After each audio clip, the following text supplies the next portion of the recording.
नमस्ते दोस्तों, मेरा नाम डॉक्टर प्रवीण गुप्ता है और मैं एक डीएम कार्डियोलॉजिस्ट हूँ। मेरे सेंटर का नाम है Praveen heart and medical centre, नई दिल्ली, लक्ष्मी नगर, निर्माण विहार। आज हम बात करेंगे दिल की नसों की जांच के बारे में, जिसे हम अंग्रेजी भाषा में करोनरी एंजियोग्राफी भी बोलते हैं। जो करोनरी एंजियोग्राफी होती है वो हम हार्ट अटैक के पेशेंट में करते हैं। ये जो करोनरी एंजियोग्राफी होती है ये दो तरीक़ों से की जाती है।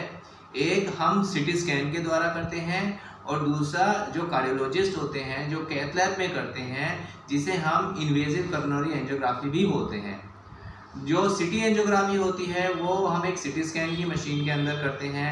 उसमें मरीज़ को मशीन में लिटाया जाता है और उसकी नसों के अंदर दवाई को इंजेक्ट किया जाता है और फिर उसकी दिल की नसों की जांच की जाती है। और जो इन्वेजिव एंजियोग्राफी होती है, जो कार्डियोलॉजिस्ट होते हैं, जो बड़े हॉस्पिटल्स में करते हैं, कैथ लैब में करते हैं, वो दो तरीके से की जाती है। या तो वो हाथ से की जाती है या फिर पाँव से की जाती है। जो हाथ से एंजियोग्राफी होती है उसको हम रेडियल एंजियोग्राफी भी बोलते हैं। उसमें हम हाथ की जो नस होती है, जहाँ रेडियल आर्टरी होती है, उसको हम पंक्चर करते हैं, उसमें तार डालते हैं और एक कैथेटर को हम हार्ट की नसों तक लेके जाते हैं। उसमें दवाई को इंजेक्ट किया जाता है और देखा जाता है कि कहीं ब्लॉकेज है कि नहीं। कई सारे मरीजों में हम पाँव की नस से करते हैं, जिसे हम फीमोरल आर्टरी बोलते हैं। उसमें हम फीमोरल आर्टरी को पंक्चर करते हैं, तार डालते हैं और जो कैथेटर होता है उसको दिल तक लेके जाते हैं। वहाँ पर हम दवाई डालते हैं और देखते हैं कि कहीं कोई ब्लॉकेज है कि नहीं है। जो एंजियोग्राफी होती है वो सामान्यतः यदि हमें कोई हार्ट अटैक का पेशेंट है, अगर हमें उसमें लगता है कोई ब्लॉकेज है या स्टेंट डालने की आवश्यकता है, या किसी मरीज को सीने में दर्द हो रहा है, हमें लग रहा है कि उसकी दिल की नसें बंद है, उस ऐसे मरीजों में की जाती है। कई बार जो एंजियोग्राफी होती है, जिन पेशेंट का हार्ट की सर्जरी होनी है, अगर मान लीजिए किसी पेशेंट का वॉल्व का ऑपरेशन है या दिल के अंदर छेद है और उसका हार्ट की सर्जरी होनी है, तो उससे पहले भी एंजियोग्राफी की जाती है। सीटी एंजियोग्राफी यूजुअली हम करते हैं जिन पेशेंट में हमें डाउट कम होता है, मतलब जिसमें हमें ये रूल आउट करना होता है, जिसमें हमें डाउट कम है कि उसको हार्ट की नसों की प्रॉब्लम, हार्ट की नसों में कोई ब्लॉकेज होगा।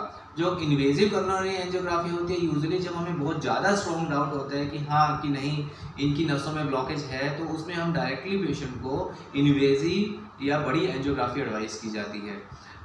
एंजियोग्राफी करते वक्त तो एंजियोग्राफी जो होती है वो हम या तो इमरजेंसी में करते हैं, अगर मान लीजिए आपको हार्ट अटैक हुआ है, अगर आपकी ईसीजी में बहुत ज़्यादा खराबी है, या अगर आपके ब्लड टेस्ट किए हैं जिसमें हम एक ट्रोपोनिन का टेस्ट करते हैं, ईसीजी में खराबी है, ट्रोपोनिन पॉजिटिव है, तो उसमें इमीडिएटली हमें बड़ी एंजियोग्राफी करनी पड़ती है। हमें उसमें तुरंत देखना पड़ता है क्या ब्लॉकेज है कि नहीं है और उसमें स्टेंट डाला जाता है। सामान्यतः लोगों में ये धारणा होती है कि जो बड़ी एंजियोग्राफी होती है वो शरीर को नुकसान करती है। बड़ी एंजियोग्राफी को कोई भी शरीर को नुकसान नहीं करती है, लेकिन हर जांच के कुछ फ़ायदे और नुकसान होते हैं। जैसे कि अगर हम एंजियोग्राफी करते हैं तो एंजियोग्राफी के दौरान मरीज़ को जो दवाई होती है उससे एलर्जी हो सकती है, कई बार किडनी में थोड़ा सा इन्फेक्शन हो सकता है, कई बार लकवा भी हो सकता है, कई बार दिल की धड़कन ऊपर नीचे भी हो सकती है। लेकिन ये जो नुकसान होते हैं वो 1000 में से एक मरीज़ को होते हैं। इसलिए जब हार्ट अटैक के मरीज़ में एंजियोग्राफी के फ़ायदे उससे होने वाले नुकसानों से ज़्यादा होते हैं, तब हम हमेशा मरीज़ को इन्वेजिव एंजियोग्राफी एडवाइस करते हैं। तो अगर आपको हार्ट की प्रॉब्लम है, अगर आपके डॉक्टर ने आपको एंजियोग्राफी करवाई है तो आप एंजियोग्राफी करवाइए, अपने दिल का समय पर इलाज करवाइए। ये एक बहुत ही लाइफ सेविंग प्रोसीजर है। धन्यवाद।